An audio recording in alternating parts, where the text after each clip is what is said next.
लगीन झाल्यावर चिमणी दादर लगीन झाल्यावर चिमणे आग लगीन झाल्यावर चिमणी दादर घरी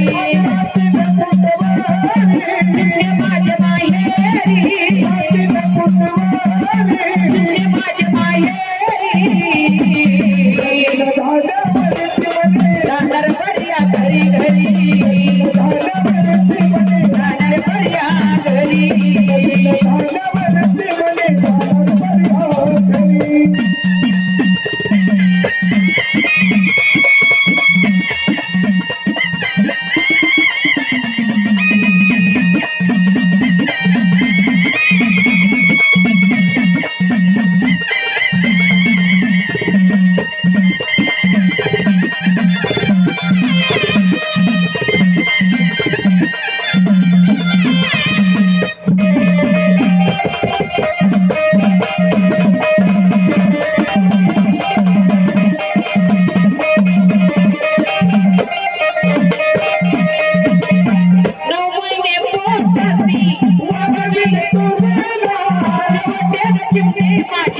सोडून गेली मंजूरला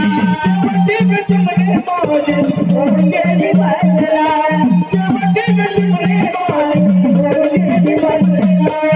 महिने पोटासी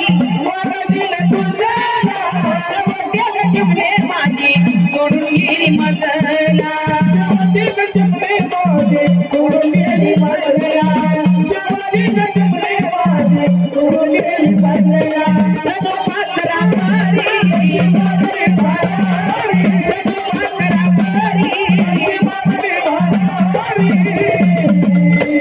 आग लगीन झाल्यावर चिमणी लगीन झाल्यावर चिमणी आग लगीन झाल्यावर चिमणी जाणार पर्या घरी माझ्या माहेरी माझ्या माहेरी आग लगीन झाल्यावर चिमणी जाणार पर्या घरी घरी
तुला 9 महिने 9 दिवस माझ्या हृदयामध्ये वागवले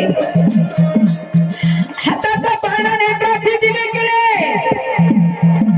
तू अखेर शेवटी मला सोडून गेली चिमणे मुलगी जन्माला येते आई वडिलांना अतिशय आनंद होतो की आम्हाला मुलगी झाली आहे आम्हाला फार सुंदर अशी मुलगी झाली मुलगी झाली म्हणून बापाला जिलाबी वाटावं आईला सांगावं मला फार सुंदर मुलगी झालेली आहे मुलगी जन्माला आली लहानची मोठी होऊ लागली कवा नवरी झाली तर आई बापाला सुद्धा कळली नाही आपली तर मुलगी नवरी झाली म्हणून आणि त्या मुलीला बघण्यासाठी सुंदरशे पाहुणे चिमणीला बघण्यासाठी सुंदरशे पाहुणे आले आणि नवरी मुलगी पसंत केली मुलीच्या लग्नाची सुपारी फोडली लग्नाची तारीख ठरली दारासमोर असा मांडव घातलेला आया बाया हळद करतात ओरडी मंडळी आली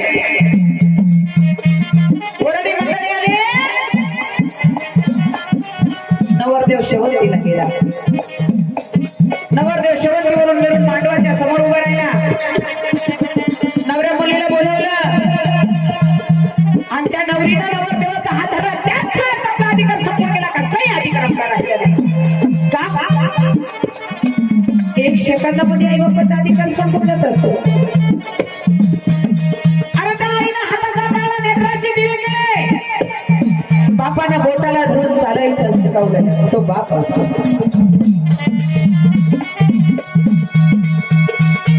आणि एक सेकंदामध्ये आपला अधिकार कोणताही राहिला नाही.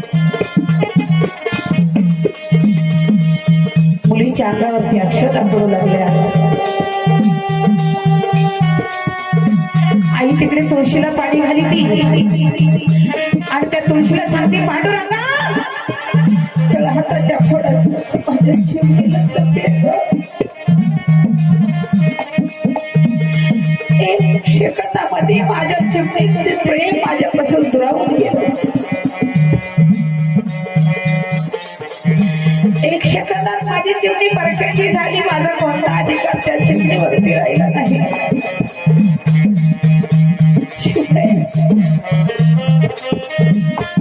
वराडी मंडळी जेवण करून निघून जातात. मागे राहील नवरदेव नवरीची गाडी. मुलीचं फळ वगैरे भरलं आणि तिचा सुंदरसा असा छोटासा भाऊ असतो.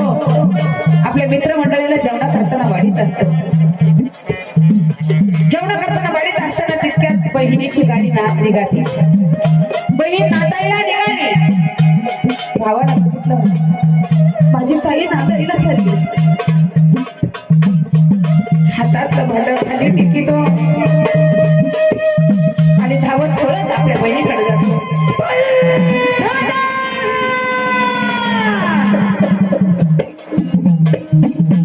दादा बोल तुम्हाला सोडून त्यांनी काय करता येईल. जाऊ नको का मला सोडून जाऊ नको ताई. दादा आत्म्याच्या सुटण्यात झालं. दादा तुम्हाला कधी बोटाने दाबले नाही, कधी रागवला नाही. ताई एका आईच्या हृदयामध्ये जन्म घेतला आणि आज तुझ्या दारात आज तू माझ्यापासून निघून चालली का ताई. दादा तुझ्या अंगातली चिमणी उडून चालले. दादा जाऊ नको का ताई. आता तुझ्या अंगातली चिमणी उडून चालली.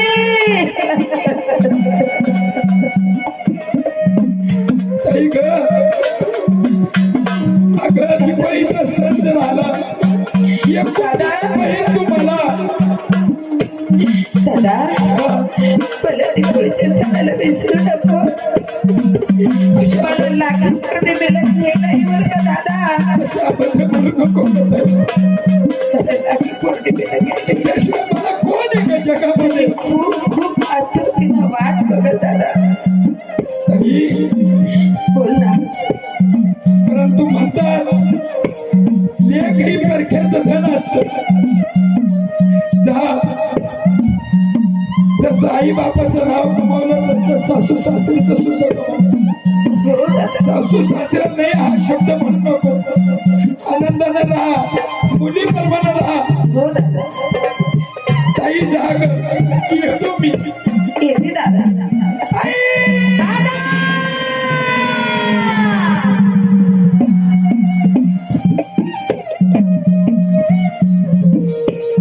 भावाने बहिणीचा गळा गुन्हा हंबार टाकून रडायची सुरुवात केली. ताई चार दिल्या घरी सुखी राहा. दादा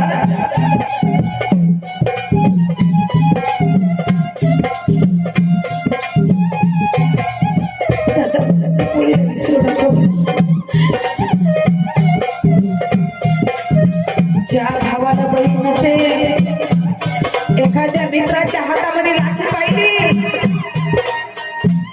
त्याला असं वाटतं त्याला बहीण नाही. त्याला असं वाटतं खरं तर बहीण असती 4 दिवस माझ्या ताईला घेऊन आलं असतं. एवढी मोठी लाठी माझ्या हातात माझ्या ताईने वाढली असती. तिला भाऊ नाही तिला विचारा भावाची किंमत काय. आपल्या जावाचा भाऊ जर आपल्या जावेला घ्यायला आला तिला भाऊ नाही ती अशा गच्च दारासमोर उभी राहते. मनात विचार करते मला जर भाऊ असता तर मी 8 दिवस माझ्या दादाच्या घरी गेले. भाऊ नाही मी कुणाच्या दारात जाऊ. आई बाप म्हातारी झालेले आहेत कुणाच्या असल्याला दादा येते मी. तो भाऊ कोणी टाकले बापाकडे वळून बघते. बाबा बाबा तुम्ही तुमची काळजी घ्या बाबा. आता ही चिमटी तुम्हाला जपल्या राहणार नाही.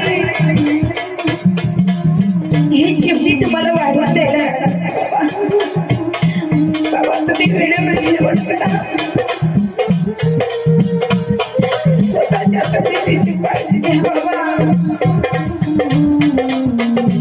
2 पाऊल पुढे टाकली की आईकडून बघते. आई ग आई येते मी. माझ्या बाबाची काळजी घे. आई बाबाला रागवू नको. अगं बाबाला वेळेवरती जेवायला आणि तो पण वेळेवरती जेवला. आई तुझ्या अंगणात चिमणी चालली ग. तुझ्या अंगणात चिमणी चालली म्हणून चिमणी नांदायला चालली. आई त्या मांडवामध्ये उभी राहते. गच्च उभी राहून आपल्या मुलीकडे बघत असते. बेटा सुकाळी संसार करायची प्रेरणा. आईची वेडी माया. आईसारखं प्रेम नाही आणि बापासारखं सागर नाही. बाप तो बाप असतो नाही की आई असते. एक तर आई हो लागत असत. आई झाल्यानंतर तो लागत असतो की मुलगी काय चिंता आहे. म्हणून ती आई मांडवात उभी राहिली आणि आपल्या मुलीला काय सांगते बघा.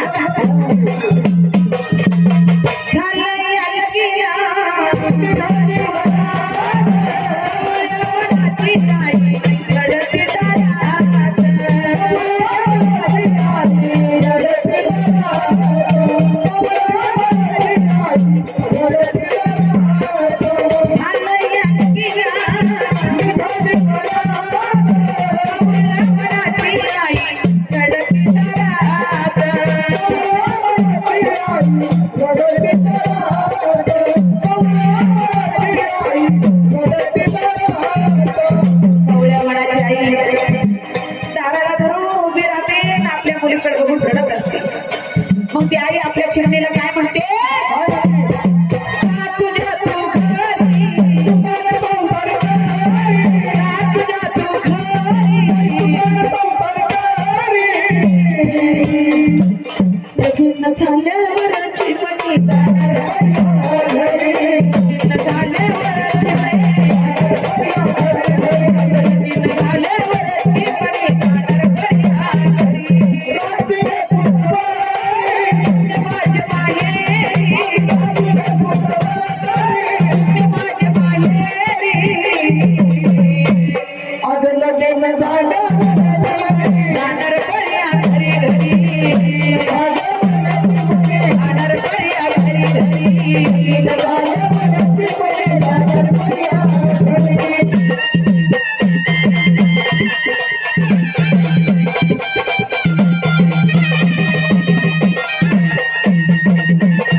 होती. ती चिमणी नांदायला गेली. सुखी संसारी नांदू लागले, पण आई बापाची वेळी माया घडोघडी आठवण काढू लागल्या. म्हणायला लागली, माझी चिमणी कशी असते, माझ्या चिमणीला सकाळी सकाळी नाश्ता लागायचा, माझ्या चिमणीनं नाश्ता केला का नाही, माझ्या चिमणीनं काही खाल्लं का नाही. भाऊ म्हणायचा, आई अगं माझ्या ताईनं काही खाल्लं असेल का गं, मला खूप खूप माझ्या ताईची आठवण येते. कशी असं गं माझी ताई. आई म्हणते, दादा बाळा मला माझ्या चिमणीची खूप खूप आठवण येते रे. कशी असेल माझी चिमणी, कसं असेल माझे बाळ, कसं असेल माझं लेकरू. आईला अशा लहानपणच्या आठवण येऊ लागल्या. ती चिमणी अंगणामध्ये खेळायची. आईनं जर आवाज दिला, चिमणे धुडू धुडू धुडू धुडू पळत चिमणी यायची. आईला मोठं घ्यायचं, इकडनं मोठं मोठे घ्यायचे. आई तशी जायचं. बाप जर गावात आला, पप्पा आले, त्या बापानं पटकन उचलून घेतलं, एक मुक्का घेतला, सगळ्या कामात असे भाग निघून जायचा. म्हणून ती आई आपल्या लहानपणच्या चिमणीच्या कशा आठवणी काढते बघा. जवळ आजवर होते माझ्या डोळ्यासमोर,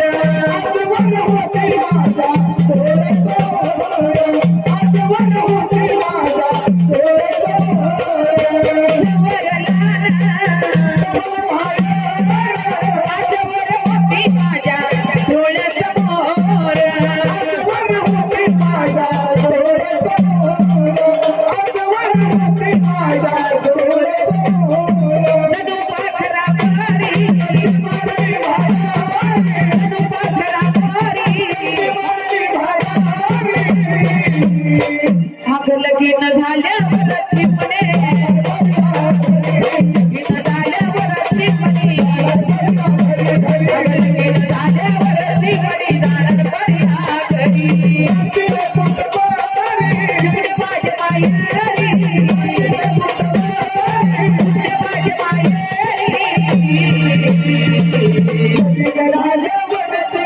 जाणार पर्या घरी घरी.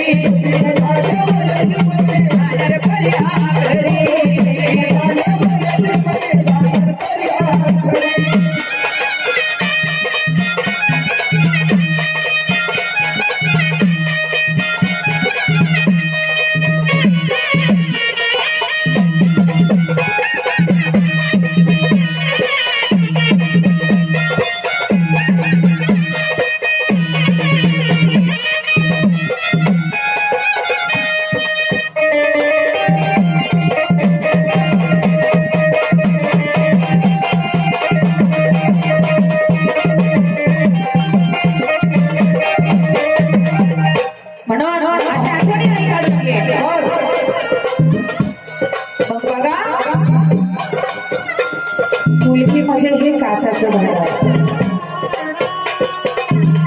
काचाचं भांडं आपल्या हातात खाली पडलं, त्याचे किती तुकडे होते आपल्याला कळणार नाही.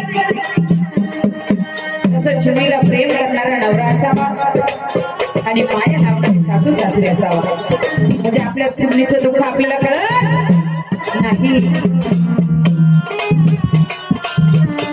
तसं काचाच्या भांड्यासारखी आपली बाईची जिंदगी.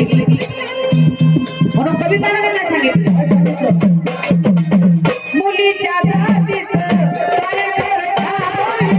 ऐकून घे ग माझे चिमणे ग बाई,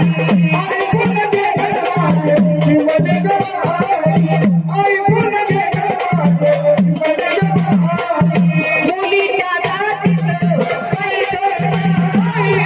ऐकून घे ग माझी चिमुकले ताई.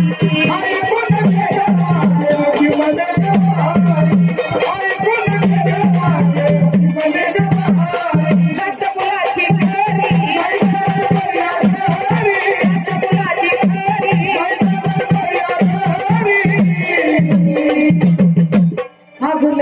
झाल्यावरची म्हणिया लगीन झाल्यावरची म्हणिया लगीन झाल्यावरची म्हणिया